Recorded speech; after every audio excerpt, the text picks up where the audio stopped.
Hello, welcome to Clibbing In. It's Wednesday, the 12th of March, and today, all being well, we're heading out to the village of Saltaire. Let's hope there's no trouble at mill.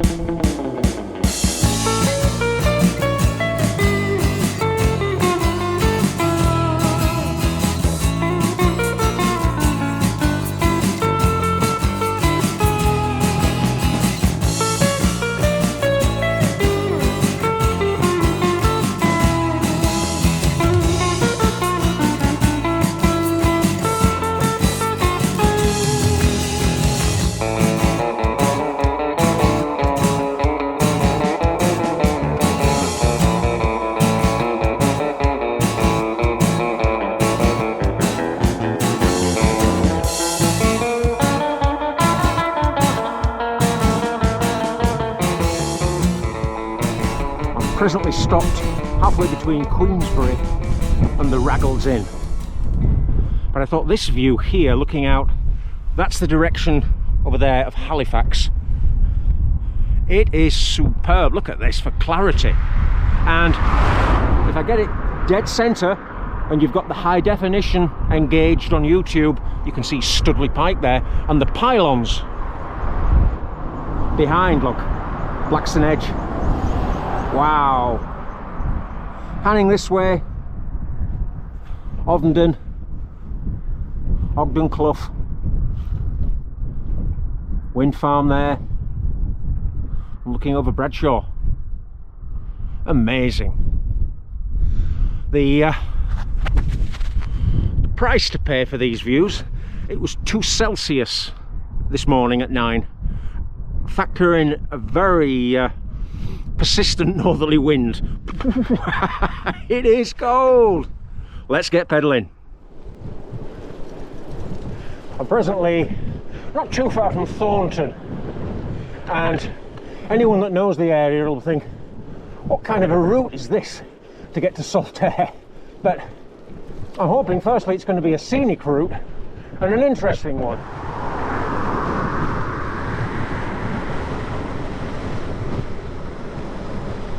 Yeah, got you.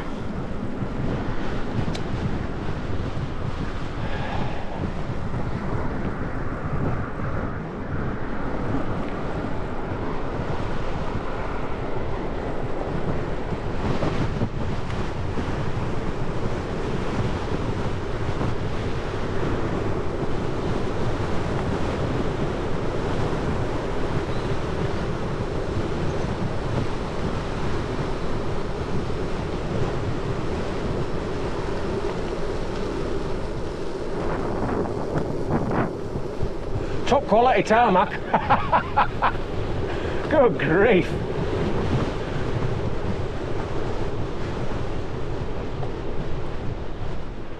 Now the view's opening up nicely here.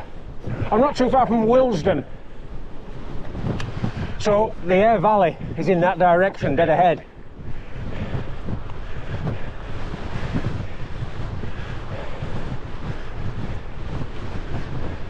Marvellous.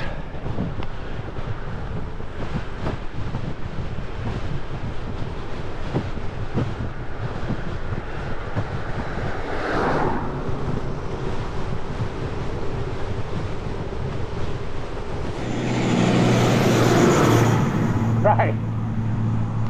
Do I get a lollipop?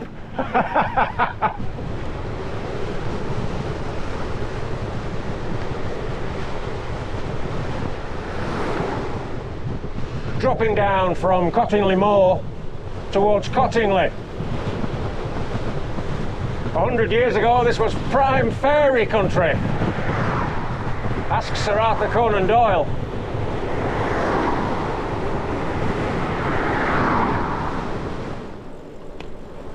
Now we're on the Leeds-Liverpool Canal. I don't know if I'm on the correct side or not. We'll see. Guys, get on one side, please. Guys, it's a cow. No. Oh dear. Right. Morning.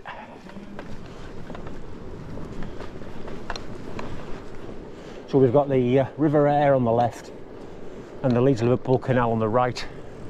Canal was built and opened, pin me down, 1815, 1820 sort of time, with the Industrial Revolution in full swing.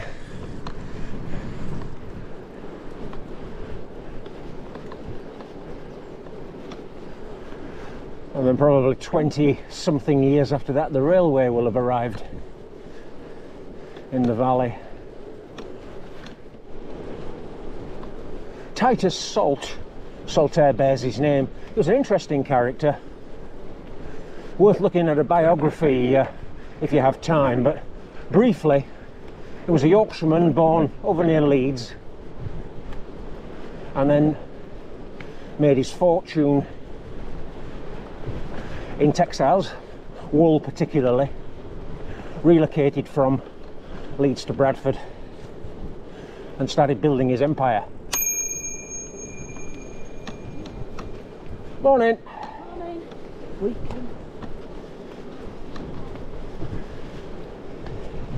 And then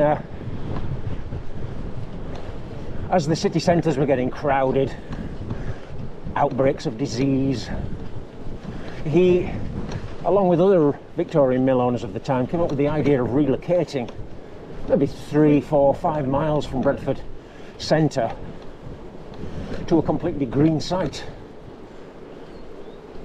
And that green site would be well served by the canal and the railway, because he was building it in the 1860s maybe.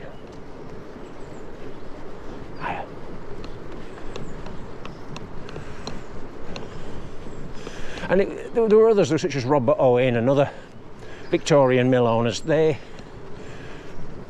took a holistic approach. As well as building sort of supersized mills, they also then built accommodation for the workers and social facilities, chapels, infirmaries. So these became self-contained towns.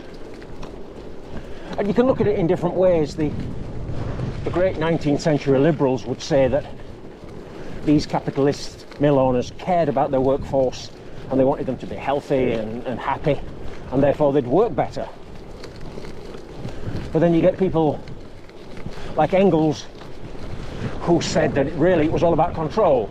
It was about ownership, in that if the same mill owner and his agents own your house and pay your wages, you won't organise and strike or protest about anything, because you don't have any options. You're essentially, well, what would you call it, indentured labour. It's next thing to a plantation, isn't it? I think the truth as always lies somewhere between the two.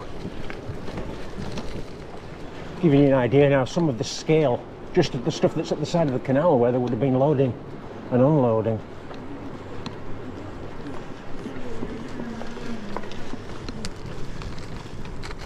Salt, I think, is credited as being one of the first producers of alpaca wool cloth in this area, at least.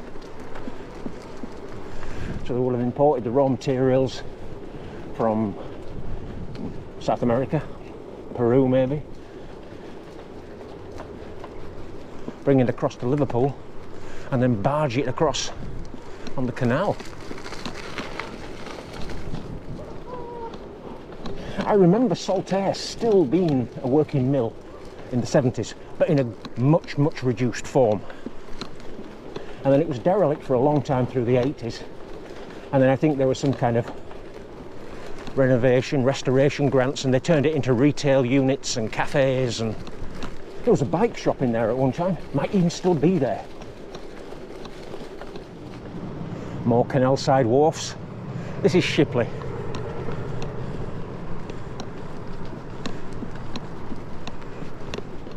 I didn't get much of a stop at Saltaire, but hopefully it'll give you an idea of some of the scale of it at least. I think on a day when it's warmer and sunnier, I may treat myself to a wander around the place. An ice cream even, whoa. but not today. There's rain forecast for 12 and it's 11:15 now. So I'm... hello. So I'm just trying to get onto known ground before the heavens open. Well, surface wise, this is all hard packed, grippy, gritty tarmac of a kind.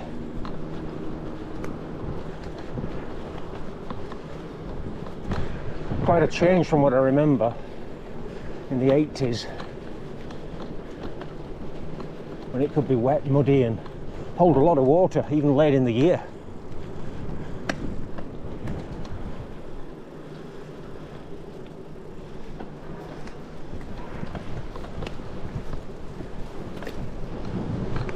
Now, I'm not too far from Baildon. That would be to my left, north. There was a branch signposted to Thackley, which was right. But now, if you notice, we've lost the hard surface. We're onto hard packed mud and pea gravel. Today, dry day, been dry for a few days, so it's okay, but I would imagine this will be a little bit slippery if you came on in road tyres. The saving grace being that it's flat.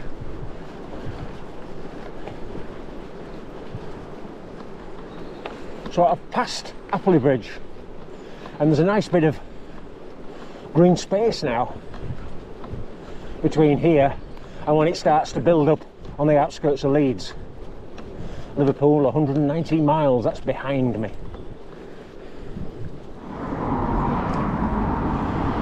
As you can see, I've left the Leeds-Liverpool Canal and I'm now on what they call the cycle superhighway.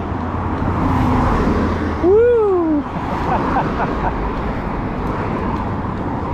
I've heard of it, but this is another first for me. I'm hoping to be able to keep on this until I'm nearly at either Putsey or Thornbury.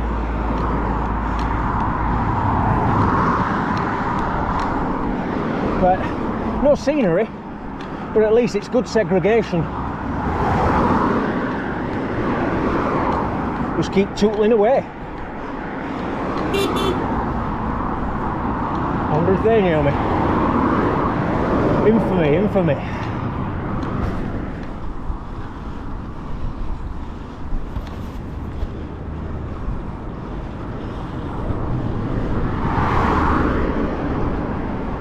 So I'm not too far from Priesthorpe now.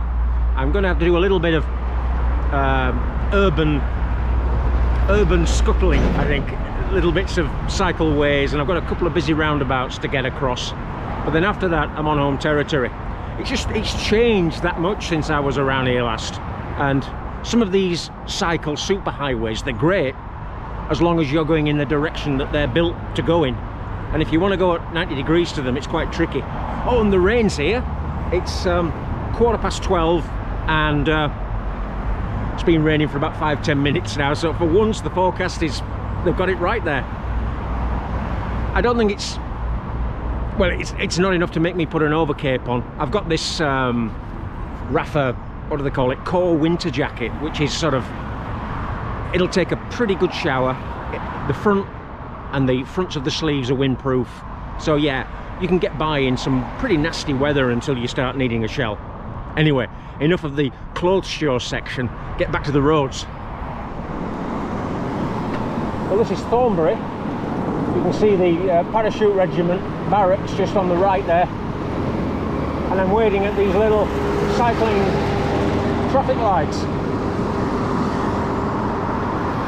I'm sure that locals will have known far better ways to get from that canal to Tyersall, but it's like everything else, you've just got to learn these things.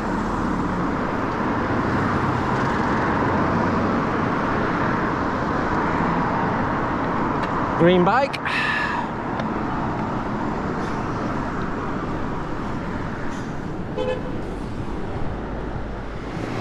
It's funny, I've on and off I've lived in Bradford for 35 years, but I've been to sort of cycled this part. Let's say you can count them on two hands. I think you get your favourite routes for getting from, you know, Bradford to Leeds or whatever, and that's it. So you don't touch this kind of cycling, because I always go from East Byley, Tong, Wortley. That's my way of accessing Leeds, which has been on the channel a few times. So this route, I've really only done this before when I've been lost. But today I am not lost. Well, that's negotiated Wakefield Road. And now, I'm a stone's throw from East Byley, which is home turf as far as I'm concerned.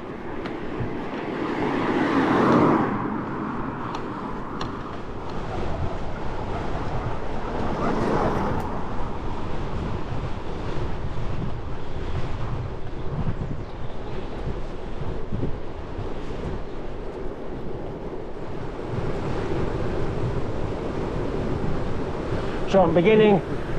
Whoa! Oh, that was naughty. And you see that tree down there? Wowee! Another inch or two, that would have pulled me. Right. Reginald Bosanquet never had to put up with that. I'll get back to it. So I'm starting to descend from East Byley to Oakenshaw. The Pennine Expanse now is opening out. It's marvellous. And yeah, I think this has been a good ride. There's been some of that urban type cycling is not top of my list, but it's not that bad. And I think the good parts, the beginning sections around Keelam and Egypt, Willesden, I think that's beautiful hill country. I'll certainly be back round there when it's warmer on a road bike. The towpath was pleasant enough, not too busy on a Wednesday, and we got a glimpse at least, with a bit of backstory, to Saltaire. The rain's held off, it's just occasional showers, which is not too bad. The forecast was like rain starting at rain starting at 12 and then just settling in, but on that front at least they've been wrong. And now the cycling superhighway. Whoa! Ideal showcase for the 2025 UK City of Culture, Bradford.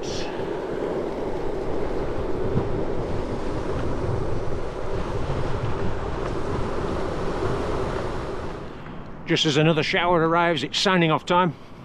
The good thing, at the weekend I went out Saturday, Sunday, Monday on road bikes, and my hip was fine with it. And that was cranks from 170 to 172.5. All good. About I think about 120 miles over the 3 days. But in itself, having been off all that time, I'm pleased with that. So I'm certainly on the mend. This ride would go on a gravel bike. It could almost go on a road bike, I think.